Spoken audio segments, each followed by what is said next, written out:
What is the best color space to film with the DJI Pocket 3? Is it the D-Log color space that everybody is raving about? Is it the normal color space that hardly anybody talks about? Or is it the HLV or HDR that definitely nobody talks about? Let's find out. This is a HLG color space on full auto. And I've got the sun hitting my face from the side. This is now D-Log color space on full auto, not in this of any kind. What does this look like? This is now normal mode and I have the sun hitting the right side of my face and everything is on full auto, no NDs of any kind.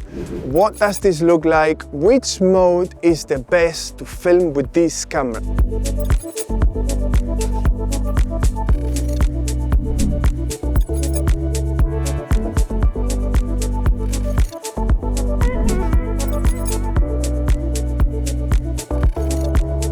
What does this look like with an ND compared to auto? And also, what does this look like compared to the D-Log color space when I use an ND filter? HLG or HDR with a 128 ND and I am at the widest possible focal length.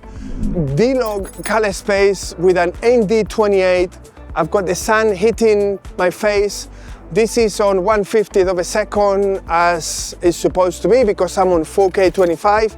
How does this compare to the normal color space or the HLG or HDR? Normal color space, but now with an ND32. And this is more like the type of ND that you would need on a fairly bright day, but I'm in the shadow of this building. So this is an ND32 and this is the normal color space, HLG or HDR color space, and on an ND32, which is a better ND for the lighting conditions that I have. How does this compare to the normal color space and the HDR color space? Because whereas with the normal color space, I could easily see myself. I mean, I can see myself on the screen, but it's not as bright as the normal color space.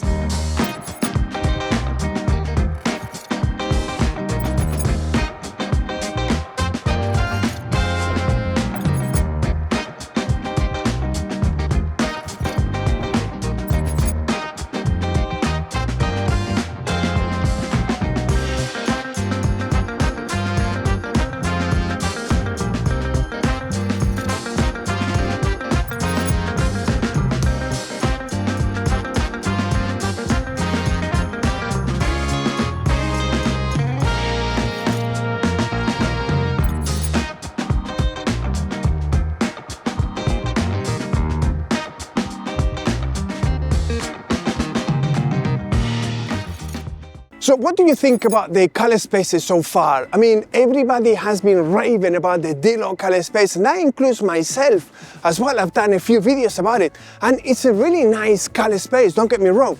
Everything is fairly well exposed, and you get a really nice image. But when you compare it to the normal color space, everything tends to be better exposed. And yes, the darks are way darker in the normal color space than in the D-Log, but you can dial that down in your grade, in your edit suite, and you can grade the footage to look really nice. Now, the question is this a better color space overall than the D-Log or the HLG? And this is the one color space that nobody talks about. And I'm beginning to think that this camera doesn't have just one color space that is better than every other one. I think each color space may be better suited for different environments or situations. Let me know in the comments below what you think about this, because I am just as confused as you are about this all.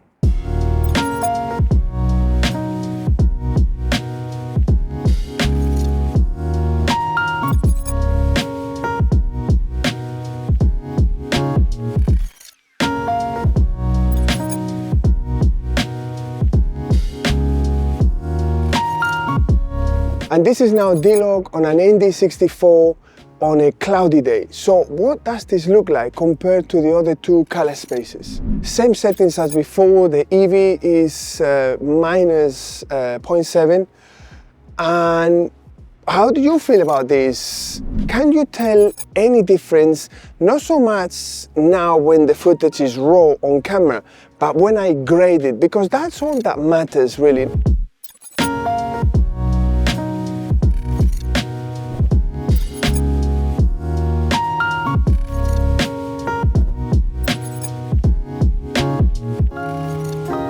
And just as a quick note, if you want to make your footage look amazing, I have a set of LUTs that I leave a link in the video description below that is going to transform the way you grade, because you just have to drag and drop. And I am leaving a link in the video description as well for the grading setups that I've used for this video, which might be very helpful for some, especially if you work on the HLG or HDR, but maybe also on the normal and the D-Log color space. I think that will be very helpful because it will be just literally drag and drop, and you can then tweak to your liking. You can still support the channel by buying me a coffee, and I leave a link in the video description below. And once again, thank you very much. This is now the normal color space as I'm walking from brights to shadows, and how does it handle the change in brightness levels. This is D-Log on an ND32, and I'm going from very bright areas to very darks, and I want to see how this color space handles that change in brightness levels. This is HLG mode, and now I'm going from brights to shadows, and I'm very curious to see how each color space handles the change in brightness levels. So D-Log color space on a very traditional filming situation where it's a bright day, but you are behind some buildings and you are in the shadow. So I'm using an ND64 to compensate for the brightness levels.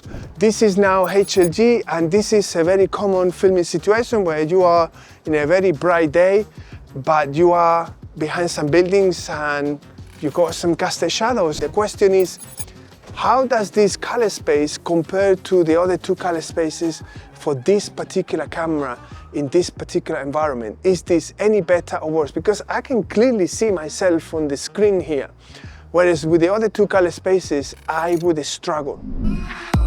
Come take my hand, I will walk with you. I won't let go till you say so. There isn't anything I wouldn't do. Wanna make sure that you understand. You're the one who gives my life color. There is no one other. With your hand in mine, let me go by your side. Let me go by your side. So I am now in normal color space, and I'm literally pointing the camera upwards, and I am looking down. The sun is behind me. I'm literally head down, and this is HLG with a 128 ND. This is the sun behind me, and this is on the D-Log color space. I'm very curious because I am fairly dark on this monitor.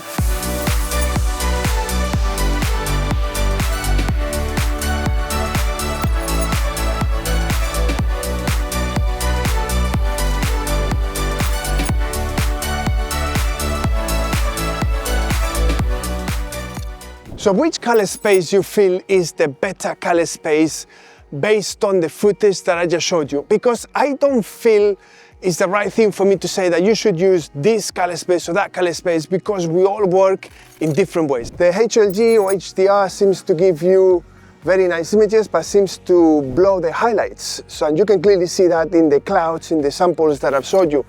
And the D-Log color space doesn't seem to have as much dynamic range as the normal color space. And the normal color space, yes, it gives you that additional dynamic range and everything seems to be well exposed, but when you record on camera, it's really contrasty and dark. But just to let you know, I am now switching to the normal color space, and I feel this is the one that gives me the better overall image quality. But then again, you might think differently. So please let me know in the comments below which one you think is the best one, because I am really confused about this camera and I would really love to hear what you guys have to say. And I really hope you enjoyed this video, and I will see you in the next one.